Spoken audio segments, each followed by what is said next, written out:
Hey, welcome everyone, those who are here in the room and those also online. So today is going to be the Site Energy Talk 2023, and it's about energy infrastructure, resilience, and sustainable future. So maybe we don't really need introduction, but of this when we have this theme. But really, it's this idea that we have experienced really skyrocketing prices due to after COVID recovery, but also, of course, due to the invasion of Ukraine, and then. Nowadays, it's also this idea that how to tackle the skyrocketing energy price was really a central question for policymaker, but also media, household, researcher. And one of the solutions was, of course, to invest in green transition, right? But when you invest in green transition, it's not enough to have renewables. You need also make sure that infrastructures and energy infrastructure are ready for this new expansion. And that's really the focus of our energy talk. And we are really lucky to have three eminent speakers who's going to talk and provide, 3 plus 3 presentation and 4 speaker. Sorry, Igor. And so just before we start the event, I just wanted to say that this is an event that we organize every year. And this is what we call site event. So let me just run through 2 or 3 slides about site. So for those of you who are not familiar with this institute, it's worth knowing what we do, because we're doing a lot of things. So Dominique, if you want to pass the slides. I do. Sorry. So basically site or Stockholm Institute of Transition Economics is really, we started in 1989, and really the idea was to focus on Soviet Union and related countries and try to understand how those countries could transit to more, let's say, open economy. But right now we're really focusing on different issues, which is of course energy and natural resources, but environment and climate, gender, macro, corruption and procurement, political economy, media and democracy.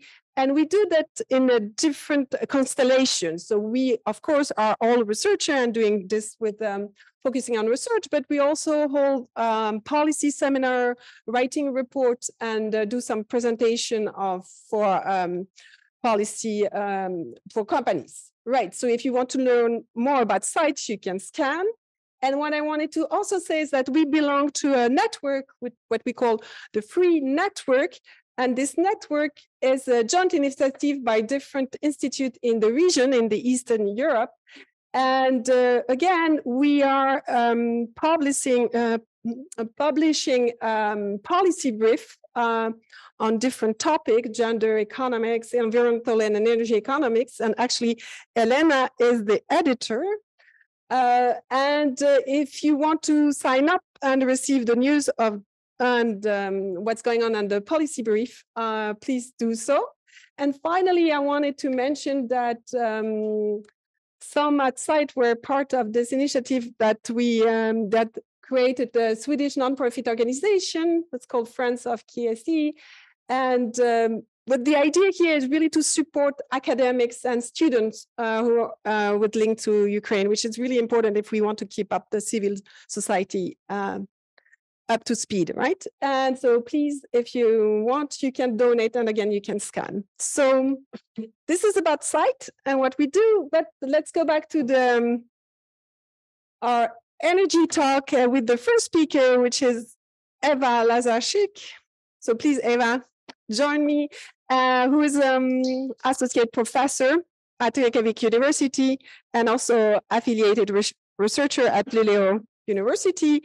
And Ewa has been working a lot on energy, and I will say that now you're working even on new energy technology, such as green hydrogen and the new nuclear power plants. So please, Ewa, without further ado, the floor is yours. Thank you very much. So welcome everybody. It's a pleasure to be here. My name is Ewa Lazarczyk Carlson, and today I will be talking about resilient energy systems in Baltic states. So energy systems are basically the backbone of modern economies and modern society. And especially over the last couple of years, we are constantly reminded how resilient energy systems are important for us. Let me define first a little bit what resilience means. So resilience of electricity or energy systems in general is ability of the system to foresee, adapt, face, and sort of learn from any disruptive events. It's often defined as energy security, a broad term that is understood as uninterrupted supply of energy at affordable prices. It as well, part of it is about supply security and as well the flexibility of system to react to sudden events, like, for example, climate change. So climate stress that we are facing, and we are reminded more and more over the last years, is something that electricity system really need to take into account. So one of the repercussions of climate stress are wildfires. So actually a year or 2 years ago, there was a big fire in Spain and France, which due to miscommunication between Spanish and French authorities led to the Spanish system being left outside the European electricity system for a short time, but still a bit risky situation. On the other hand, we have droughts, and that is well irrelevant even for such a hydro-abundant region as the Nordics, because last year was one of the years with the lowest reservoirs levels in Norway, and Norway is in generally known for being based on hydro, and still it's a country that is facing this sort of climate stress.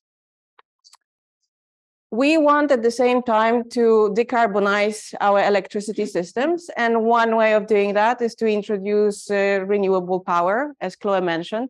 So this as well is part of challenge for the system that needs to, first you need to invest into new power parks, but then you as well need to make sure that the transmission grid is robust enough to transfer the electricity from the place where it originates to the place where it's actually necessary.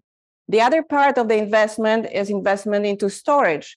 So you can sort of accumulate, stockpile electricity in the moment when you have excess of it, and then distribute it in the moment when there is a need, when the wind is not blowing, for example.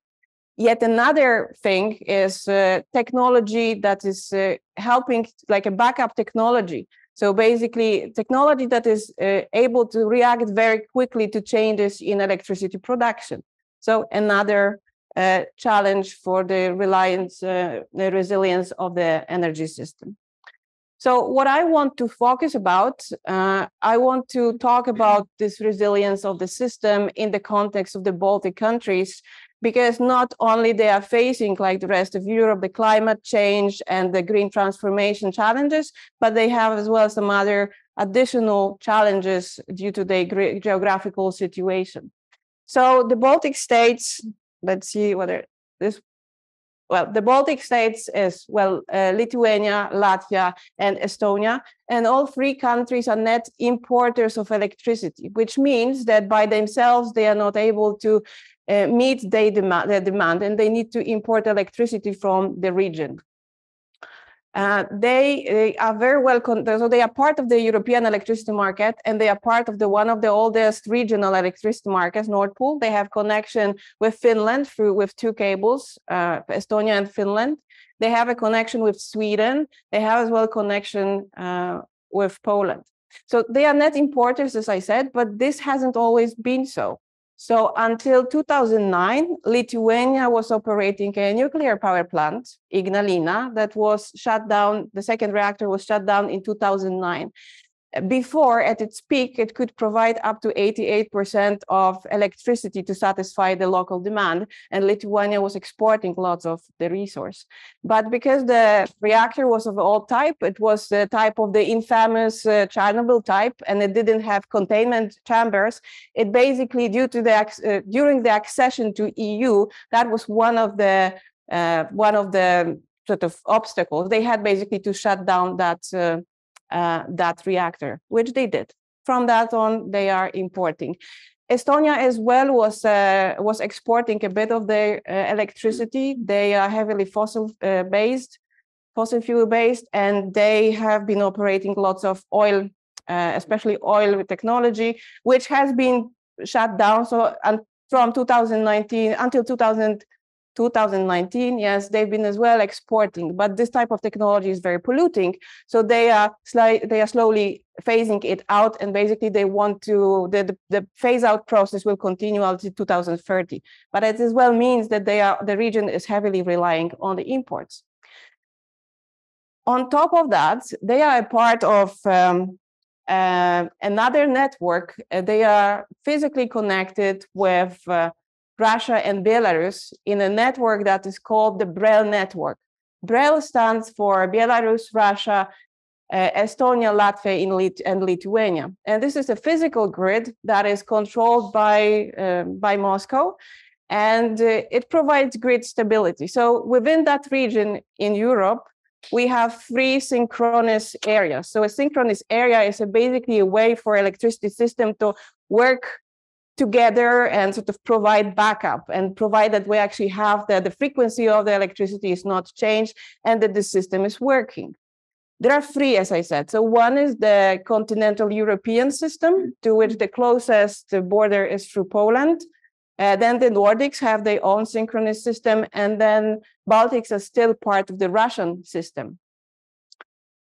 So since 2007, it was on the Baltic states' agenda to actually push a desynchronization from that grid. They wanted to separate themselves physically from the BREL grid, to have more sort of governance over the transmission, and to join the European grid. So since 2018, so it took them a couple of years, but in 2018, this actually was pushed as a final decision that, yes, this is going to be done. It's going to be, the plant connection is through Poland, and lots of investment went after that.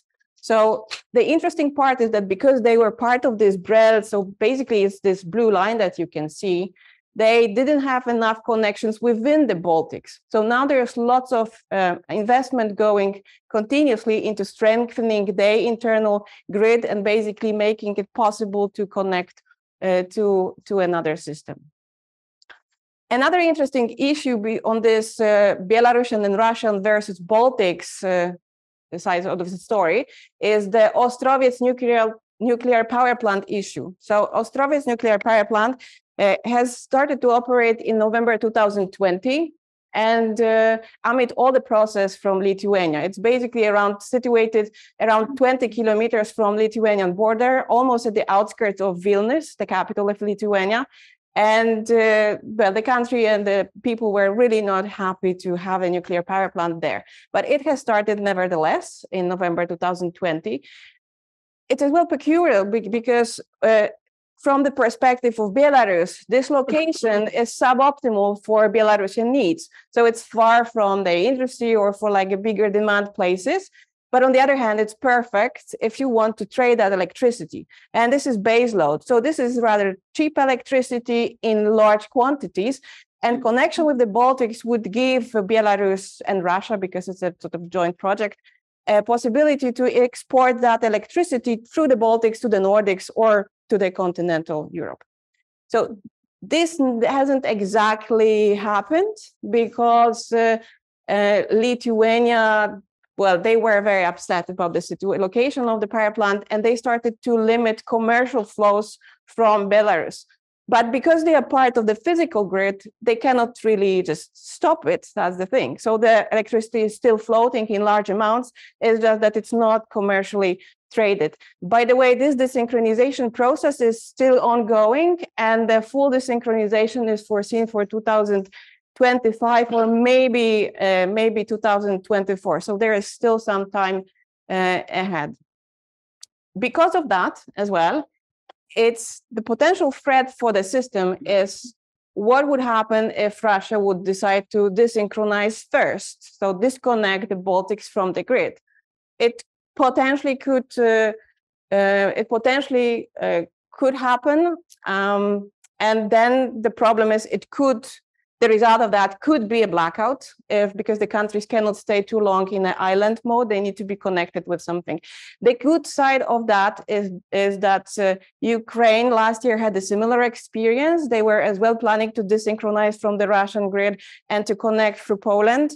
And they were supposed to do that at the beginning of this year. But then things happened, and basically they had to synchronize with Europe within 3 weeks, which was basically called an engineering miracle that they actually managed to do that. So it managed, but still it's a certain threat. Yeah. So when we talk about energy commodity trades with Russia, we mostly focus on oil and gas. We don't really talk about electricity because electricity compared to other commodities is basically minuscule. However, for that part of Europe, it is still important, right? So Finland used to import electricity from Russia, and Russian import constituted approximately 50% of production consumption gap for Finland, which sounds like a really big number. But at the same time, Finland is exporting a lot to the Baltics through Estonia. So actually, the amount of electricity that they were importing yearly from Russia was covered approximately 10% of Finnish yearly consumption. So on 15th of May, Russia abruptly stopped the trade of electricity with Finland, and a week later, they stopped electricity trade, the commercial electricity trade with the Baltics. And of course, it wasn't, substantial trade. It still had some effects. I'm going to show you in a moment. And of course, this missing electricity had to come from somewhere else, and it did come indeed from Sweden. So here the gray line, this is basically the Finnish-Swedish exchange, and the rising line is just is showing that Finland started to import more from Sweden. But the system this was basically a test for the system, test for resilience of the system, and the test was passed because there were no blackouts, there were no bigger severe problems.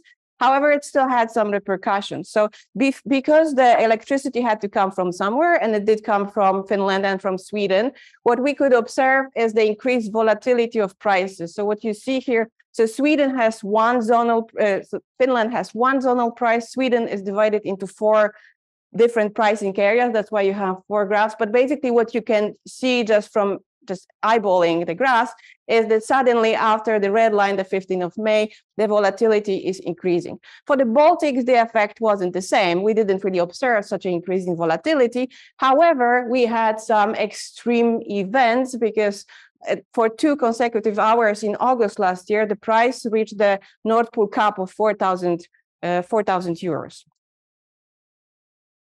Another side of this increased volatility, increased imports, is congestion. So we think about congestion when we have 2 adjacent areas. If the electricity can float freely between those 2 areas, they will have the same price. In the moment where the line between the 2 areas is congested, no more electricity can flow through it, but there is a need for that. It means that we have 2 regions, a cheap and more expensive region, and we'll have congestion. So we could see that in 2022, there was actually more congestion, more incidents of hourly congestion compared to 2021. So the system sort of passed the test of this abrupt stop of commercial activity, but resilience is as well about looking into the future, right? So far, the Baltic's energy mix is heavily based still on fossil fuels, which up to quite recently were mostly coming from Russia. So now the question, and in the foreseeing future, the demand is going to increase, right? I mean, we want to electrify our transportation, we want to electrify industry. Electricity demand is going to increase, and as well, of course, in the Baltics. So by 2050, the estimates indicate we should expect about 65% of increase. So the idea here is to invest in renewables. So right now, the Baltics don't have that much. So Latvia actually has quite a lot of hydro. So this whole chunk, around 56%, is hydro. Lithuania has around 25%. This chunk, this will be renewable solar and wind, which is, well, this is basically to expand in the Baltics. But as I said before, expanding on renewables, it's not only investing into renewable park, but as well in all the infrastructure around it. At the same time, they are planning to phase out or cut down on the fossil fuel production, so the need for production will increase. Estonia has as well a plan to invest into SMR, which is small modular reactors. It's a nuclear type of technology where the idea is that the nuclear plant that you are going to use is much smaller, therefore should cost less and should be faster to build. But right now, so this is actually a cooperation they have with Vattenfall, but this is quite initial stages. So, I mean, it's still a long time for it actually to be dispatched and used. So let me go to my conclusions. So in general, this test of 15th of May, when the commercial flows from Russia stopped, it's basically a test for whether, you know, the system make it or not. And they made it, so the system to some degree is resilient. We had some drawback, some increased congestion and price volatility, but it's as well interesting what's going to be happening in the future. So I say that they are net importers of electricity already now, and they are heavily relying on the Nordics, on Finland and Sweden. And these countries are probably going to just increase in the role. They are actually working on building more interconnections. So there is a third link between Estonia and Finland scheduled to become operational in 2035. So it's still quite ahead. There's another connection with Poland. The 2025 is the date. We'll see how it goes. So one threat is that, first of all, to match the demand and supply, how can you do it locally to a large extent? The other is, and in the Nordics, of course, the demand is going to grow as well. So if the Nordics are not able to match their demand with production, they will have less possibility to export. So that's something to think. Prematurely disconnecting the Baltics from the BREL, it's as well a threat, because still we have, well, 2024, I think that's the optimist scenario. So it's still quite a lot of time that things can happen. But at the same time, this resilience, it's an ongoing process.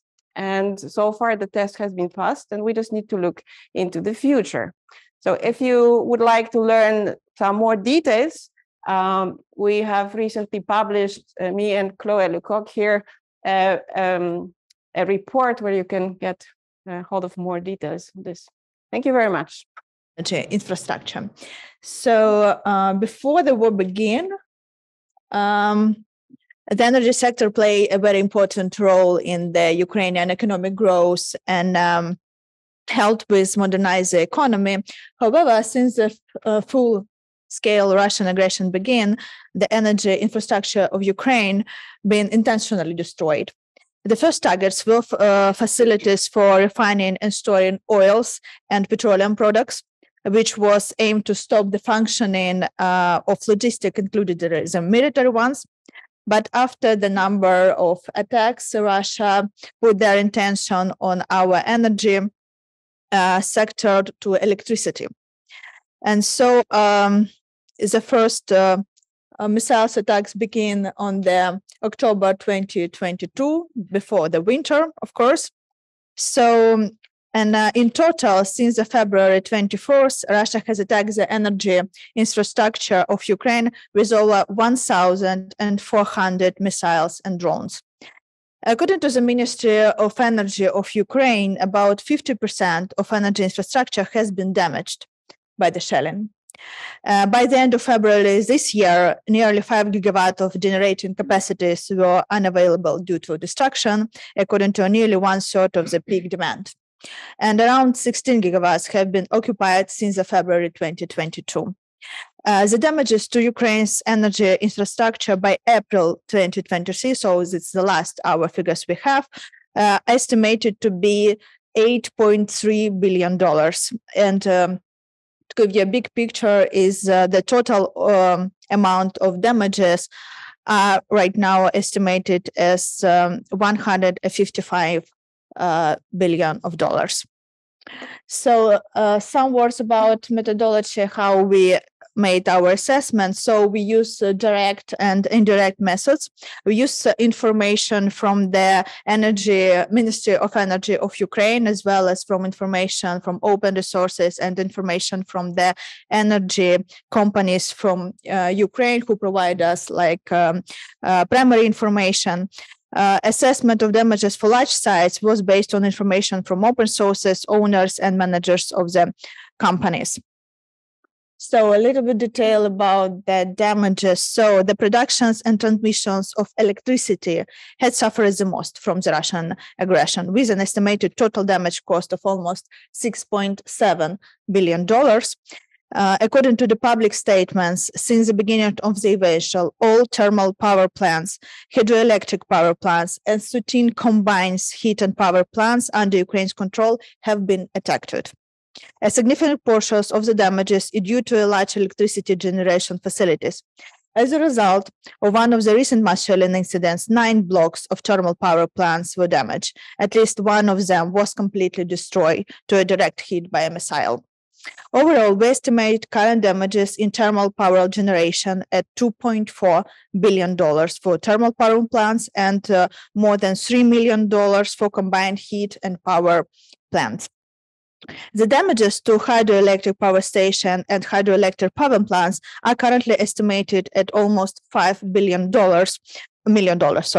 It's important to note that the cost for restoring the lost capacity of such power plants may significantly increase due to significant physical wear and tear and technology obsolescence of damages and destroyed equipment. In November 2022, Russian missile attack on energy infrastructure facilities led to a blackout of all Ukrainian nuclear power plants. Power units were shut down and switched to diesel generators as a power of last resort. Such event may have led to global ecological catastrophes. In our opinion, this Russia make attacks as an act of terrorism. In addition, the largest nuclear power plant in Europe, Zaporizhzhia nuclear power plant, which accounted for over 10% of the entire capacity of the Ukrainian energy system before the full-scale Russian invasion, is still occupied by Russian military. The occupied nuclear power plants does not inject electricity into the grid and provide for its internal needs from Ukrainian energy system, as well as from diesel generation in emergency situations. The International Atomic Energy Agency and the Ministry of Energy of Ukraine describe the situation with nuclear safety as threatening. Also, the territories of Vuhlegirsk, Zaporizhzhia, and Lugansk thermal power plants are located in the territories occupied by Russians. The Kakhovska hydroelectric power plant, which also suffered significant damage from the Russian attacks from the Baltic Sea, remains captured. Ongoing active combat operation in a significant part of Ukraine, as well as targeted and massive shelling from Russia, have also led to damage and destruction of electricity transmissions in disturbed facilities. The estimated damages infected on the electricity transmission system operator as a result of full-scale invasion amounted to $2 billion, and the disturbance system operators over the $350 million. Renewable energy producers experience significant losses because of the Russian invasion. According to Energy Secretariat, 13% of solar generation capacities are located in occupied territories, and 8% have been damaged or destroyed. About 80% of wind generation is occupied, and some have been damaged due to shelling. 2% of bioenergy capacities are under occupation, and at least 4 biogas plants have been destroyed. We estimate the damages of renewable energy producers at $220 million. The business also suffers significant financial losses. Occupied capacities have not produced electricity for a year, resulting in no revenue. These losses are compounded by the inability to commission new unfinished projects, including those that have been funded by loans. And according to industry associations, only wind power plants with a total installed capacity of about 800 megawatts should have been completed and put into operations by the end of last year. Since the February 24th last year, 30 oil depots of various size and levels of modernization, as well as full storage of them, have been damaged or completely destroyed. The estimated direct losses inflicted on the fuel storage sector amount to almost $260 million. In addition, the aggressor repeatedly shelled the capacity of only large oil refineries that were active, the Shebelinsky in the Kharkiv region and the Kremenchuk in Poltava region refineries. A full-scale war also led to a sharp decrease in energy demand. For instance, the electricity demand fell by 35% since the February 2022, particularly with industry demand shrunk by half. This results in substantial financial losses for the power section, which according to our calculation may exceed the direct damage. According to the World Bank recent estimates, Ukraine needs almost $47 billion to rebuild and recover in the energy system. Includes about $5.7 billion for the next few years. For the upcoming winter season, the priority should be to restore electricity for millions of Ukrainians and important infrastructure like heating, clean water, and security. The immediate cost for these things is estimated about $2.1 billion. This is my part is over. I want to pay the word to my colleague Igor, and he will say about how we survived the last winter, of course, and how we will continue to work with this. Igor, can you hear us and can you join? Yes, I can hear you well. Hope you can hear me too. I will hear you. If you cannot. Okay, thank you. So thank you, Yulia. Thanks everybody. Greetings from Kyiv, from Ukraine. And I want to thank you for this opportunity to talk and present about the energy sector of Ukraine. So in my part of the presentation, I will address at least several aspects of the resilience of Ukrainian energy during the war, but also some of the future prospects for its transformation. Let's start with the resilience itself. So, of course, the resilience of the Ukrainian energy, it has impressed the whole world, and Putin did not reach his initial objective of a long-term blackout during the winter to actually break the will of Ukrainian people. And here are some factors which I think about which are, to my mind, crucial in this story. First of all, of course, it's about the supply of weapons. Ukraine needs a robust supply of air defense systems, but also the ammunition for them. And the effectiveness, and especially the quantities of these systems, they would help to reduce this percentage of hits to the energy facilities, which is like now around the effectiveness of the current system, they're around 70 to 80%. But I also want to emphasize that the significance of these offensive weapons also in the energy security, because with these weapons we could deoccupy the territories and thereby ensure the halt of the shelling itself and create a safe environment in Ukraine, but also the whole continent of Europe. Secondly, really important is the heroism of energy workers. In fact, their bravery and their dedication of these workers who continue to work under really challenging conditions, which really includes working amidst repeatedly missile and artillery shellings, and in potentially in zones which are contaminated with unexploded ordnance and mines. Unfortunately, since the invasion, we know about at least 119 workers who have been killed when they were on their duty. I would also highlight this ingenuity among our workers who managed to adapt equipment which was delivered to Ukraine from partners, including to meet internal technical requirements. For instance, it's about the voltage of this auto transformator, because we have several discrepancies which voltages we use in Ukraine and which is used in Europe or, for instance, in Turkey. But they managed to do that with time. Another important part of this resilience, which I find really interesting, is, of course, it is not usually talked about this much, but it's cybersecurity. In fact, Russia actively uses these cyber attacks to in fact shut down the energy of Ukraine. Only in 9 months of the full-scale war, Russia committed around 1.2 million cyber attacks on Ukrainian energy, while in the whole year of 2021, there were only 0.9 million attacks. Of course, it's also important the help from our partners, and we're really thankful for that.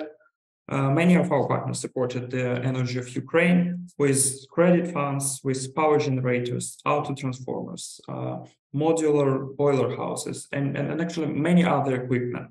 And thanks to our colleagues from Dixie Group, we may assess that the current total committed and delivered help to the energy of Ukraine, it exceeds actually $3.2 billion. Next slide, please. Thank you. However, we understand that these attacks, they are continuing, and Russia may launch another round of these massive attacks in autumn, once more attempting to freeze the country. Thus, it's really crucial to prepare now for the next winter season.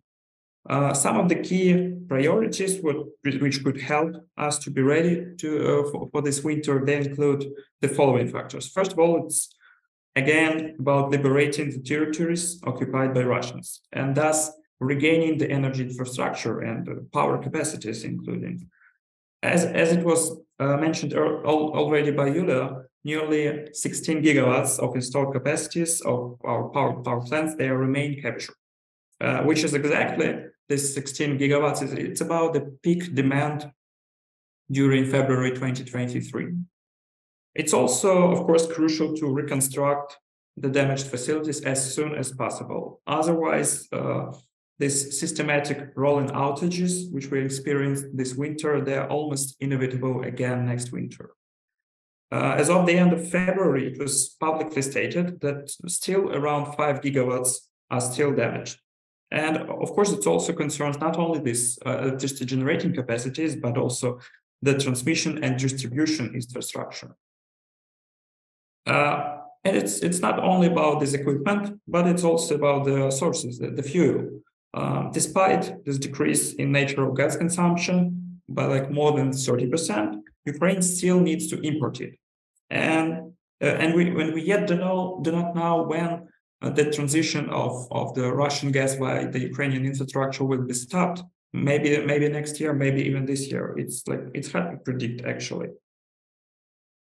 The same thing actually concerns coal, which is so far being accumulated well above the levels of even 2021, the pre-war levels.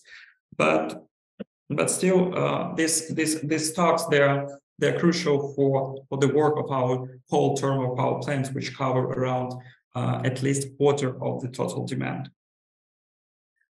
Ukraine is also on the path of adopting the draft law, which will making and building up this oil stock resource mandatory. And this could help to prevent the situation of this sharp shortage, which we had with the oil products back in the spring and summer to previous year.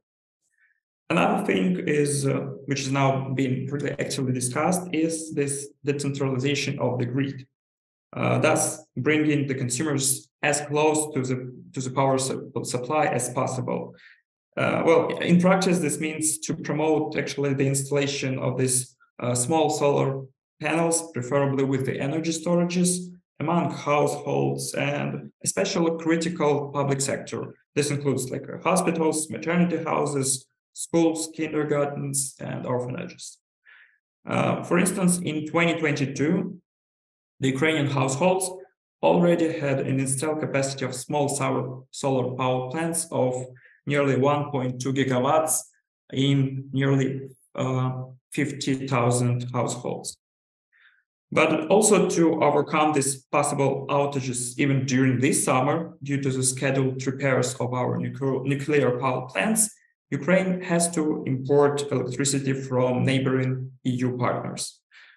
And after the sufficient repairs of this interconnection infrastructure, which is also damaged, unfortunately, but also commissioning a new high voltage power line, which will connect additionally Ukraine and Poland, the total interconnection capacity will be more than double from the previous winter, and it will total like 2 gigawatts, which is quite a strong instrument to at least partially cover the supply gap for the upcoming winter. Also, it's important to remember and actually make steps for the energy efficiency and energy savings, because as we know, the cheapest energy is the one that we do not use. Unfortunately, Ukraine has quite high rates of electricity losses while transported into the consumers, like nearly 20%, while in Europe, it's usually about 5 to 6% on average. And quite the same situation is with district heating and gas supply. There is already a good program funded by the EU also to change this inefficient light bulbs to the modern LED ones, which are up to 90% more efficient. And so far, nearly like 15 million light bulbs were already changed. And if we will like convert it to the demand and the electricity consumed, it could be equivalent to quite a half of a large nuclear power unit. Next slide, please. Of course, we should also talk about these future prospects of our energy sector and how it should evolve over time. So the long-term restoration and the development of our power sector should be clearly aligned with these European Green Deal's targets, and particularly the commits of Ukraine to reduce CO2 emissions. Our current plans, they include reaching 25% of installed renewables in our power mix like by 2030. This implies that we have to build more than 13 gigawatts of solar, wind, small hydro, and biogas capacities. And this is on one hand, we're building these capacities, but on the other hand, we should decommission our old and what are called thermal power plants, which operate on this one of the most harmful fossil fuels. I should also note regarding these thermal power plants that the ones which are being now reconstructed after the damages and which will be built in the future, they are expected to be operating not on the coal, but natural gas, but also biogas as a fuel. Additionally, it's important to develop high efficient cogeneration because it provides both heat and electricity to consumers, and it could also operate within biofuels. For example, we already have some combined heat and power plants in Chernihiv, in Lviv, which operate on the biomass as a core fuel. Ukraine has also this quite ambitious plan on building the nuclear capacities. In the medium term, by 2032, it is expected to be completed 2 new nuclear power units at the Khmelnytskyi NPP, which would add up 2 gigawatts. But also in the upcoming decades, we expect that 9 additional units of 9 gigawatts, respectively, would be also built. And they are expected to replace these existing power units, which are to be decommissioned, actually. Next slide, please. And let's talk also about this, the global trends, which and possible subsectors, which could be crucial for the cooperation and develop a cooperation between Ukraine and Europe to develop the energy security and sustainable energy future. So first of all, it's about the biomethane. Within this recently adopted REPowerEU strategy, Europe is aimed at producing 35 billion cubic meters of biomethane by 2030 in order to replace, of course, the imports of natural gas, including Russian natural gas, but also this fossil fuel in general. For instance, in 2021, the total biomethane production in Europe was only 3.5 billion cubic meters. And this means that the current targets, ambitious targets, they would need additional 30 billion of cubic meters additional capacities to produce in only 7 years. And I think that this creates a good space for Ukraine to also increase its own production capacities, which are now being assessed at the level of up to 9.7 billion cubic meters, which could be used either to export into Europe or to cover the internal demand for the natural gas, which could cover up to 1/3 of the total demand of the pre-war total demand. Another thing, of course, is electricity in the power sector. So in the upcoming years, the EU electrification rate, it is expected to expand from 23% of the current ones to nearly 30% by 2030. Thus, also the electricity consumption, it may increase by 28%, with almost half of it coming from the renewable sources. So developing the renewables and nuclear also, it may be quite a solid ground for Ukraine to export this low carbon electricity to the European Union. Another thing is green hydrogen, which is a future and promising technology. So by 2030, the projected global demand may increase by 3 times, actually, and driven mostly by the power demand itself. Moreover, there is this another initiative of the European Union, which aims at achieving almost 80 gigawatts of electrolyzers capacities, and it also includes the plans for Ukraine to build 10 gigawatts of such capacities, which would allow it to export of up to 1 million tons of green hydrogen by this time. But also, this would need to build around 22 gigawatts of renewable sources capacities in Ukraine by that time. And the last but not the least thing is biofuels.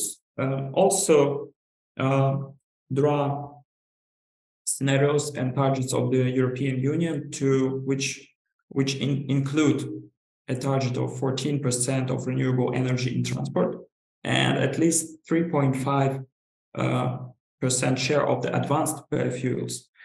And as long as we know, Ukraine is one of the major grain producers and exporters in the world, and it has more than half of its land being arable. That's why Ukraine has quite a strong potential in also producing bioethanol. And as long as we know now, our ports are blocked, and it's hard to export these amounts which we used to export before the war. So it would be wise to increase these capacities to produce biofuels and export them with other roads and in smaller actually amounts in equivalence to the European Union. Well, that's all from my side. I want to thank you for your attention. And I think that, of course, it's important that Ukraine would restore its capacities right now, and that this restoration and enhancement of its resilience, it would be in close partnership with the European Union family.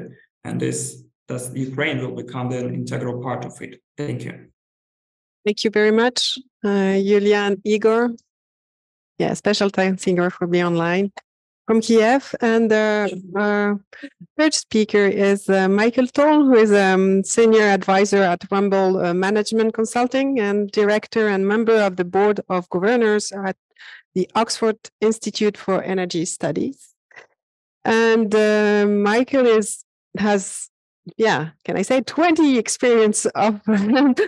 of experience of and knowledge in energy security and also energy policy and crisis management. And today you're going to talk about Nordic energy supply and also about transition and whether we are preparing the North. Thank you, Mike. Thank you. Can you hear me? It's an honor to be here, and it's also an honor to be after you and listening to the situation in Ukraine. Sorry, I'm just going to get some water. I'm here to talk about how prepared we are for the green energy transition, the ongoing energy crisis and war in Europe. And I will try to answer that question using a broad perspective, but also zooming in a bit on Sweden and security of energy supply specifically. It's obvious that there are several different answers to the question, and that they depend a lot on the perspectives you have and what you focus on. I will try to show this complexity, but first I would like to just a simple illustration to sum up my main message. That's it. This is from Greek mythology, where Sisyphus was the king of Corinth. And he was punished for cheating death twice and forced to roll the boulder up a hill, only for it to roll back again every time, repeating this action for eternity.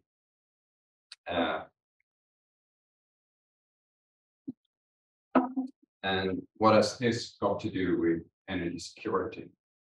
I'll get back to that. But first, I think it's worth noting that the potential within the green energy transition is almost endless. We have big opportunities ahead, but it's hard to realize the potential if important factors such as security of energy supply is overlooked.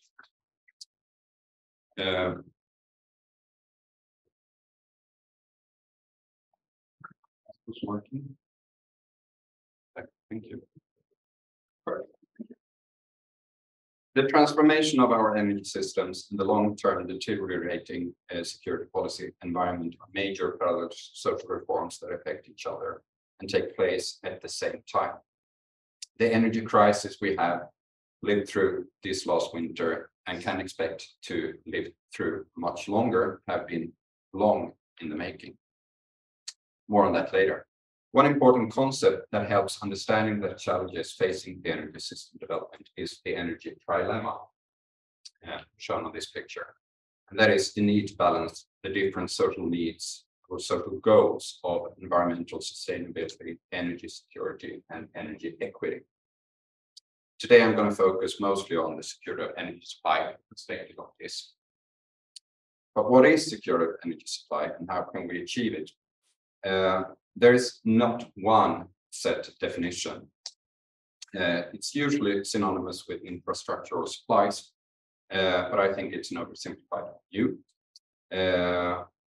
Infrastructure and raw materials have really no intrinsic value. The central thing is societal benefits where energy enables needs to be met.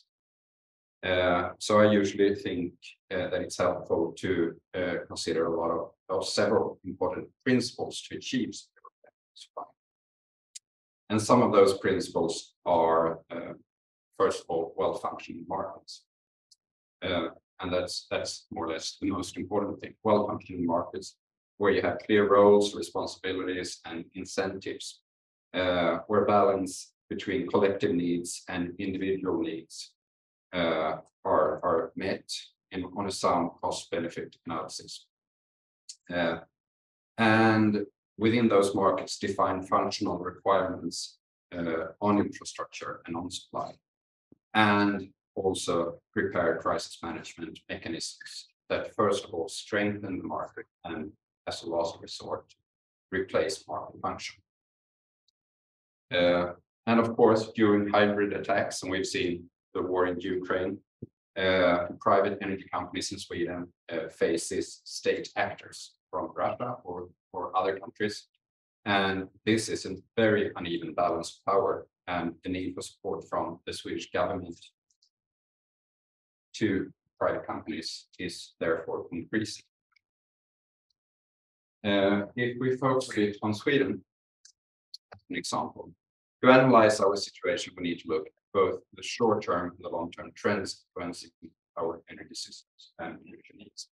And even though we are in the middle of the energy transition, and we see a lot of major changes every year, more or less, the infrastructure investments have very long lifespans, and decisions on investments will affect the system 20, 30, or even 50 years from now. And therefore, it can also be wise to look back. And this is the Swedish electricity production and consumed energy in Sweden from 1970 up until today. So that's 50 years back. And we can see in this, you don't have to look at all the details, of course, and they're in Swedish. But what we see in the graphs is the shift from fossil fuels and increased volumes of renewables, as well as increased electrification. And that's been long in the making. We can also see the rise of nuclear and also the decommissioning of some nuclear power plants in Sweden. The energy system consists of a mix of new and old and are a result of thousands of different individual decisions over many decades. And in order to get the desired long-term development, it's very important to have long-term stable alternatives that drive desired development to reduce investment risks. And unfortunately, today's political decision-making processes affect the energy systems are seldom stable over a long period of time, in my opinion. And therefore, the political risk for investors are fairly high, or higher than it needed to be. Looking at the future, what is expected of our energy systems in the years to come? This graph shows several forecasts for future electricity demand in Sweden, and most predict a much higher consumption than before, and in a very, very near future. This development is not going to happen without the right conditions and hard work. And what might slow us down then? One thing is, one major factor in recent years is, of course, the pandemic. Energy markets and market actors were highly affected, and governments and governmental agencies had to both monitor and manage a lot of aspects. Very much hands-on together with the market actors to supply electricity, heat, gas, biofuels, oils to society. The pandemic drew attention to an increased need for emergency stocks, continuity planning, diversification. Global trade and global supply chains were contested, and the benefits of local energy systems became much more apparent to most people. But the pandemic is, of course, not the only factor. We've heard a lot about this in the last 20 minutes, and I'm just going to touch upon it then. Russia's full-scale war of aggression against Ukraine is horrendous, and it's so impressive what you've done in Ukraine. So impressive how you've managed this. But it also affects us in Sweden, both directly and indirectly. The need to develop civil defense has become increasingly apparent to most people here in Sweden. Previous threats from Russia have become even more direct. The war has affected politics. Red lines against Russia are drawn with sanctions and reduced imports. Military support to Ukraine, future accession to NATO. This affects risks, it affects the conditions for society, and it affects the conditions for our energy system. Energy is both a target, as we've heard, and a strategic resource in the war. We heard a lot of examples of targets where Ukrainian energy infrastructure is being targeted, both to sustain damage to the infrastructure and damage society. But it's also financing Russia's war. And it's also, energy infrastructure is also a soft target here in Sweden to exploit in Sweden to influence Swedish decision makers. We see major changes taking place in European and global energy markets with global shifts in trade patterns globally. Competitiveness will change between different energy sources, and I do not think that we will see business as usual for a very long time at all. As I said, the two major societal changes that take place in parallel and are interlinked, the defense policy and the transformation of global energy systems, means that land borders, diversification, self-sufficiency are becoming increasingly more important and possible to achieve through local energy systems. In addition to this, it's also important not to lose other perspectives. An increased electrification and digitalization will increase our dependency on China. And from a security or policy perspective, that is far from appropriate. We see previous policy decisions that are quickly reassessed. What used to be impossible suddenly becomes very much plausible, or maybe even the new reality in a very short time frame. Long-term trends and short-term crisis management have an impact on each other, and the possible future outcome is much more uncertain than it has been for a very long time. Existing dependencies and risks change character. The change in itself increase uncertainty, and this increases the overall risk for energy producers and consumers and make everyday operation more complex to deal with. Of course, higher prices and a focus on energy also brings very much good things with them. Energy efficiency measures are much more profitable, and we could get better economic conditions for renewables and local energy systems. There are also a lot of other factors affecting the current and future energy system development. On this slide, I've shown you some of them. In both the Nordic countries and Germany, we've seen decommissioning of production capacity, nuclear, for instance. We see a lack of infrastructure investment and grid infrastructure. There's a modest, to be kind, there's a modest acceptance of infrastructure amongst public opinion. And that's an increasing problem, bearing in mind that renewable energy sources often require more land for energy produced than fossil fuel or nuclear. And it's also difficult to sustain and build new energy infrastructure in urban areas where energy is in high demand. We have seen political decisions that reduce competitiveness of cogeneration. We have time-consuming approval processes. And historically, in my view, this is my personal view, historically, we've had a lack of impact assessments before important decisions.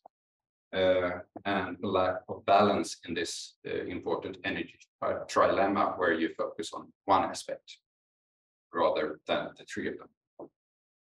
Looking ahead, we can also foresee a growing labor shortage within the green energy transition sector. Energy security policy or energy and security policy have always been interconnected, intermingled. But the balancing point between energy markets and security policy has shifted. The balancing point between markets and global trade on the one hand and global security policy on the other. And the pendulum is shifting quite fast right now between those two. We see an increasing intermingling between security policy and energy markets. And for example, over the last decade, we've seen an increasing number of sanctions in global energy markets. So what does all this mean? I said that we're not going to see business as usual for a very long time. There are a lot of things we don't know, and conditions change quickly. And some examples here. One, the development in the world. And that's, in my view, one of the most important things. What is Russia going to do? Are they going to escalate the war due to setbacks and the West arms supply of Ukraine? Is Russia better at playing the long game than Europe, backed up by the US with an upcoming presidential election? 2, how is the Chinese factor going to affect global energy markets and transports in the years to come? 3, where will the political balancing point between long-term development of the energy systems and the crisis management to show decisiveness in the moment end up in the long run? And 4, how is this going to affect future demand and prices? We don't know, of course. What's important, what's less important of this? Who knows? No one can know for sure, but I have some predictions. And these are my personal predictions. Don't quote me. First of all, it can get worse quickly, and we need to prepare. It's important to manage today's crisis without creating new ones. We need to maintain a high security line today, during the transition, and in the new energy system. And we cannot lose focus on any of those. Possible areas to achieve a more resilient future are balancing the energy trilemma for real and not just in speeches, ensuring thorough impact assessments before decisions, thinking short-term crisis management and long-term consequences at the same time. Preventive measures are more cost-effective than today's reactive crisis management, but it requires long-term approach and long-term sustainable market design. And we need to have the market to actually be adapted when we see that it's lacking. We haven't seen that enough this part. Interconnections and dependencies in global energy markets usually makes us less vulnerable. But the pandemic and the war illustrate the importance of local, robust, diversified energy systems and proper continuity management and planned crisis management is in place. So to sum up, the transformation of our energy systems with electrification, within the industrial and transport sector, increased share of renewable fuels, digitalization, increased use of local energy systems, might accelerate or slow down from time to time, but it's a long-term trend that is stable. The deteriorating security environment in the Northern Europe is also here to stay. An extensive security debt has been built up over a long period of time in society and in our energy systems. Energy is unfortunately increasingly globally a means of security policy, even if we wish that wasn't true. It's a reality we have to adopt to. At the same time, the need to increase investments in our energy systems and the future demand of electricity is increasing. There are a lot of investments opportunities in renewable and fossil fuel energy supply. But investors need to watch the risks carefully. The challenge for politicians and agencies is to try and reduce political risk for investors and secure the long-term stable and balanced incentives to facilitate future expansion of robust, cost-effective and renewable low-carbon energy system. Thank you. Many thanks, Mikael. That was very interesting. So I think, I'm Len Pelso, by the way. I think this is the time for us to move to the questions from the audience. And maybe if you give us like 2 minutes or 1 second, actually, to relocate. Okay, so I suggest we take a few questions from the audience, and maybe I should start with asking each presenter 1 question. But what do you prefer? Do you prefer collecting a few questions and then answering? Does this sound as a good idea? Okay, so let me just open this by asking a question to Ewa and question to Julia and Igor. I don't know if Igor is still with us. Yeah. Fantastic. And then a question to Mikael. So my question to Ewa is maybe somewhat specific, but it kind of gets into the entire theme of disconnecting from Russian networks. So there is this enclave, Kaliningrad, which is a separate, well, it is enclave, right? So it's a Russian city that is surrounded by Baltic states and also like close to Poland. And I think that the need to supply electricity to Kaliningrad may actually undermine the speed of disconnection of Baltic states from the network. So it would be interesting to hear if this perspective stays or if this is more over like, you know, just like, if it is not significantly important for that context. My question to Julia and Igor is, I think both of them, I mean, it's really impressive the way Ukraine managed to restore the infrastructure, or to keep it up for this, like, you know, that much of damage in such a short time.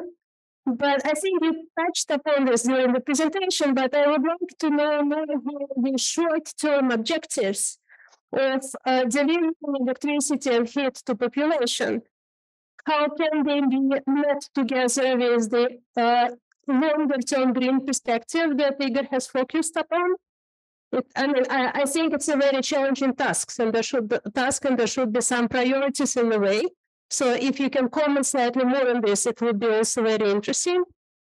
And so you have mentioned quite a lot the long-term effects of currently undertaken policies, which I think is a crucial thing to think about. And one of the discussions that you currently see to pop up a lot in the media and also in policy circles is that if our current attempts to improve the stability of energy systems in Europe and to improve on energy security also create what is called carbon blockades. So create clusters of somewhat more traditional energies that thereby postpone the introduction of green transition.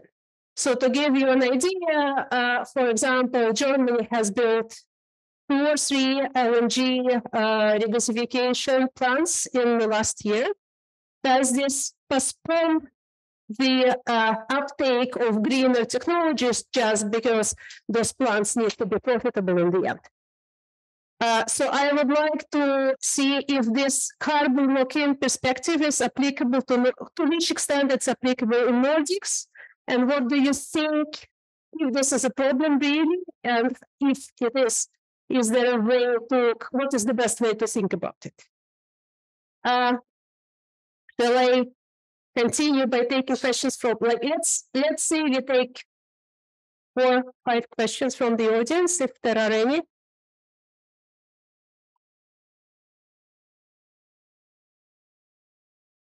Yes, thank you, everyone. It was very interesting. I have a question for Ewa. So if I understood it correctly, you showed that when there was this shock in May 2022, there was this high increase in variability of prices, electricity prices in Sweden, but not to the same extent in the Baltics. You just mentioned this. And I was wondering how, if you understand this, how you would explain this.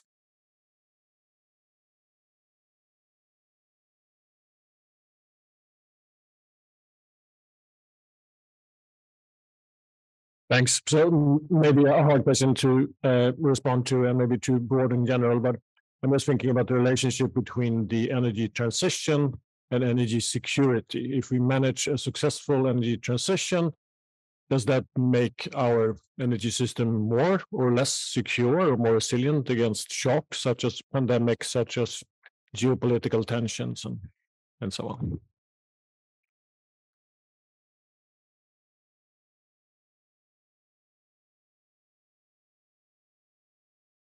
Thank you. I have a question for Mikael. So you said that if we're going to increase electricity as a source of energy, and this could put a threat on energy security with respect to China. But on the other hand, recently I've seen a lot of comments on the US Inflation Reduction Act that maybe they were focusing too much on like energy security and having a really strong domestic response, and that it could actually make the transition slower towards green energy. So I was wondering what's your perspective on this, and if you would say that Europe should adopt something more similar to the US IRA, or yeah, what's your perspective? Thanks. Maybe one more question. Thank you. I'm just wondering, do we have enough natural resources to do the transition on our own, or is it creating just new dependencies in this transition process, or how are we going to deal with that, basically? Okay. Who wants to go first? Ewa, are you prepared? Okay, I can Yes. start.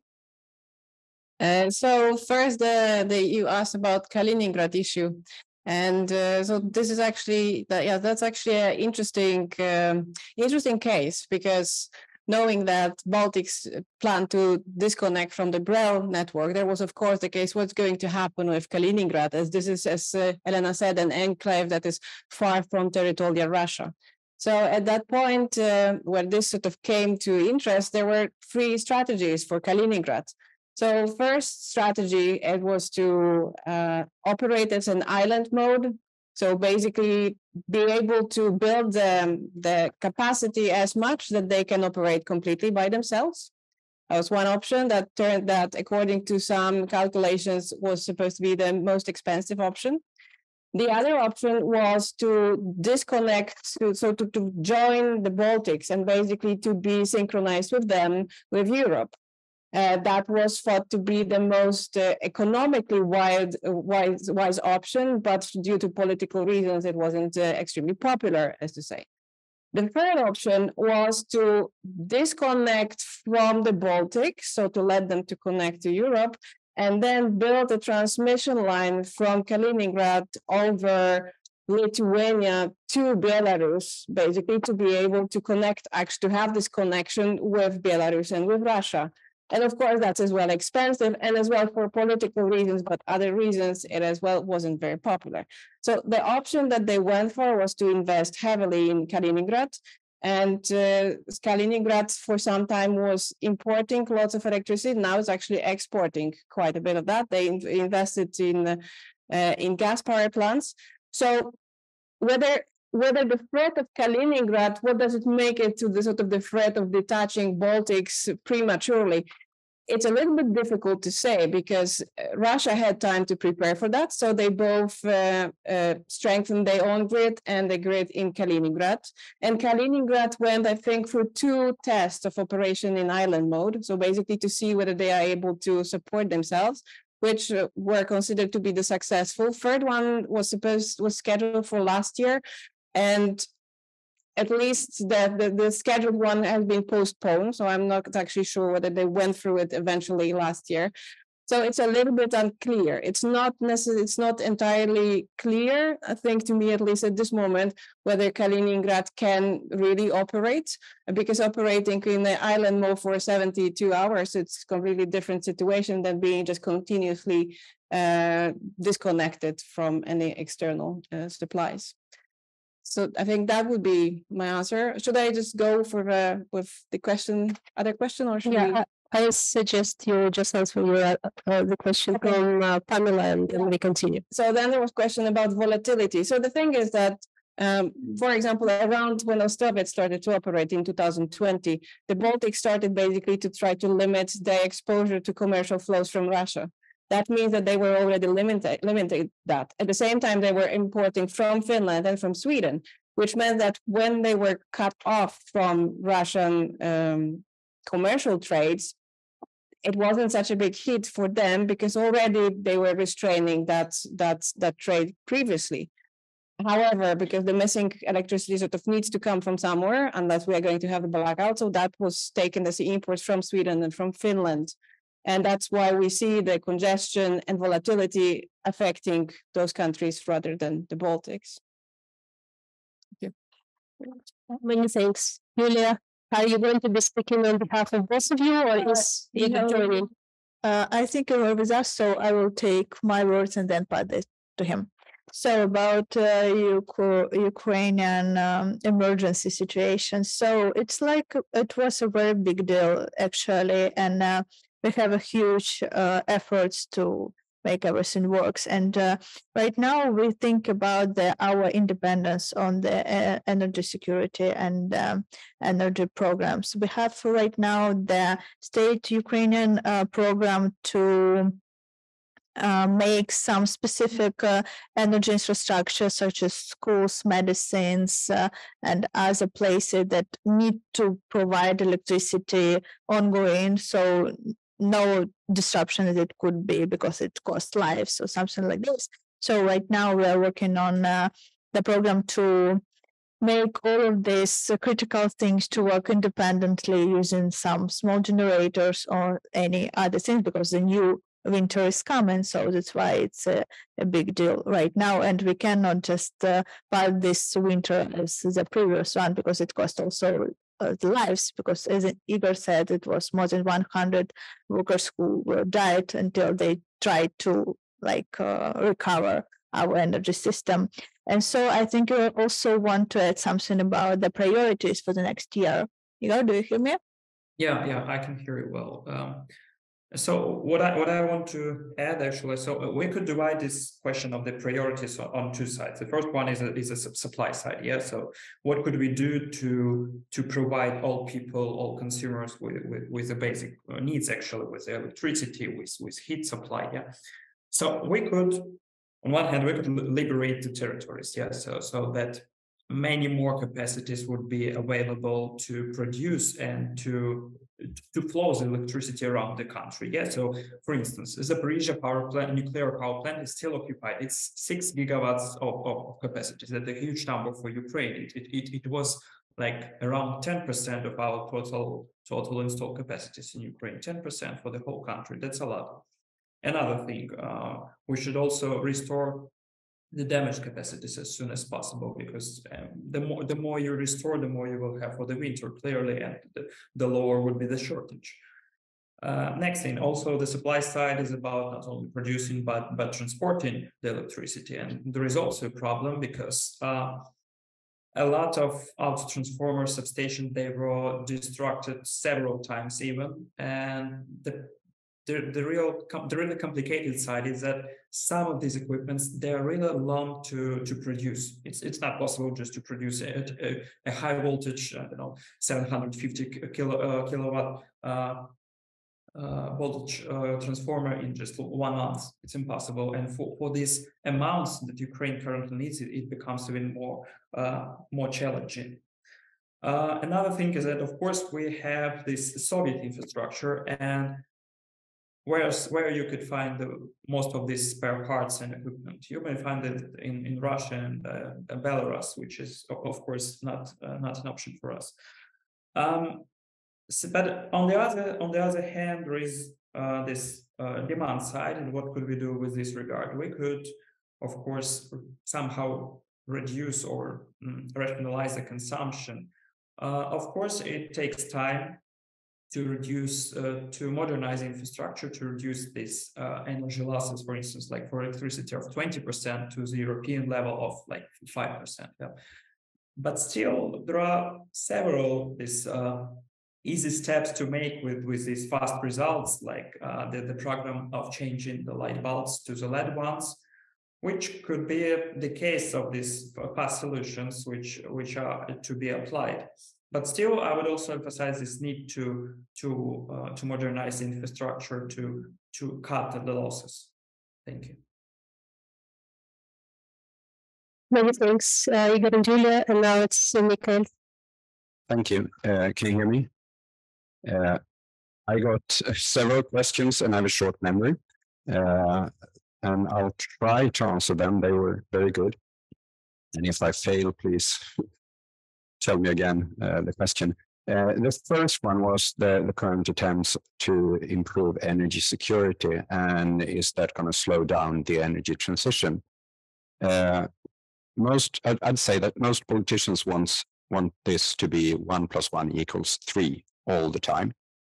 And it's usually the case. They can benefit each other, but not all the time. They're different goals, and the different goals have different objectives and different things to focus on.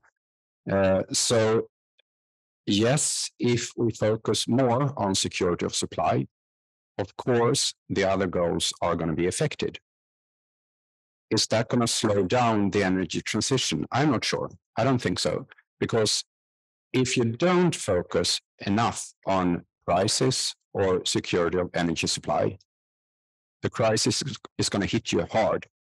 And when the crisis hits you, you do whatever you need to do in order to lower the prices or increase security of supply. And when you do, you might open coal-fired power plants or run backup power with diesel or something else. So maybe in the short term, it's going to affect and decrease the energy transition. In the long term, you need to balance within the energy trilemma, because if you don't, you're going to live with the effects eventually. And that's why I stress that you need to balance the energy trilemma, and you need to have well thought through impact assessments before taking decisions, and calculate the short-term consequences and the long-term consequences of all of those three goals. I think that's more or less actually answered the other questions as well. So. Okay. Did it? Yes. Maybe it didn't. But you want to say something? No. Yes? No. Thank you very much. We have time for one more question or discussion. Anyone? Not pure. Since no one else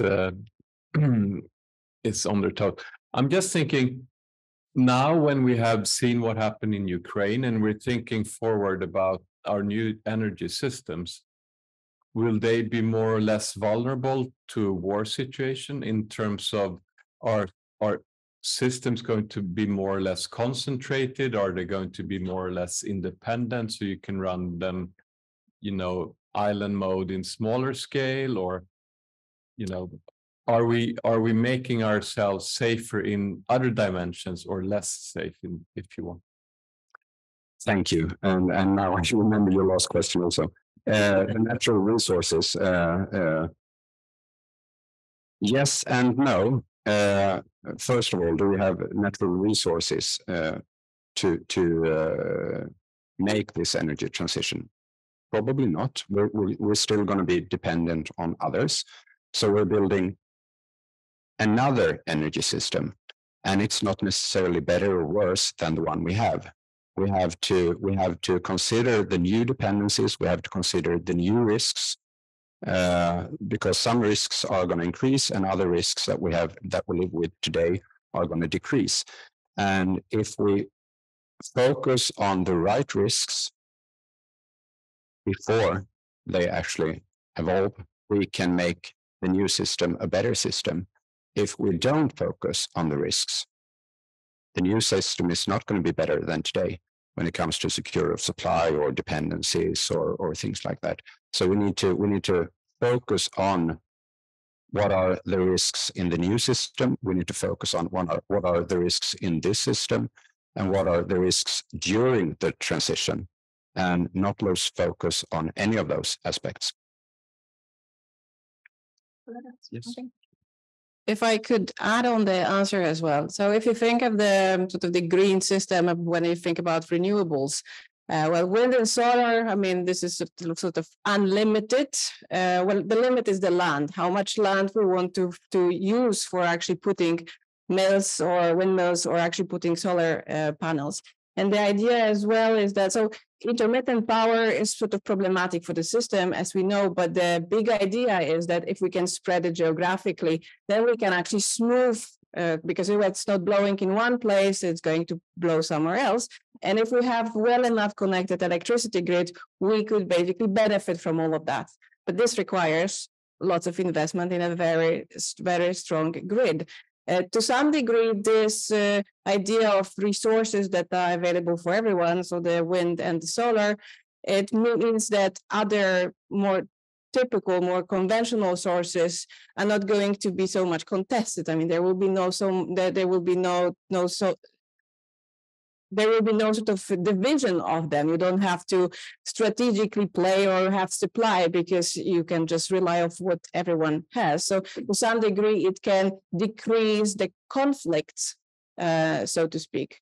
On the other hand, at least for the moment, the production of solar panels is basically monopolized almost by China. So if we want to go through a transition really fast, it means that everyone suddenly is going to build windmills or solar power plants. We need to get them from somewhere, and that's right now mostly China. So that's as well problematic, together with all the discussion of the critical elements that you actually require to build that technology.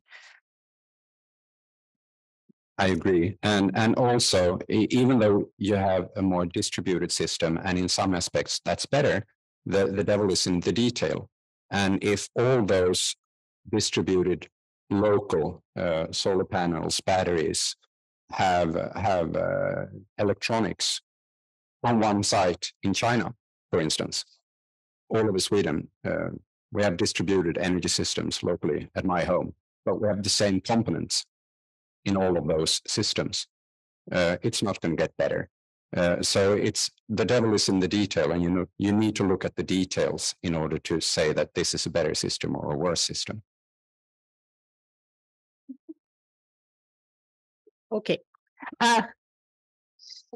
Sorry, but not really. I'm sorry about this. Okay, I think it was a very interesting set of presentations and also very informative and interesting discussion, but unfortunately we are running out of time. So at this point in time, I would like to say a lot of thanks to our distinguished speakers. I would like to also say thank you to the audience. And I would like to invite you to not only to our next Energy Talk 2024, but also to other events that are done by site. And there is a lot of information about it on our website and in our mailing list. So please sign up. Thank you very much.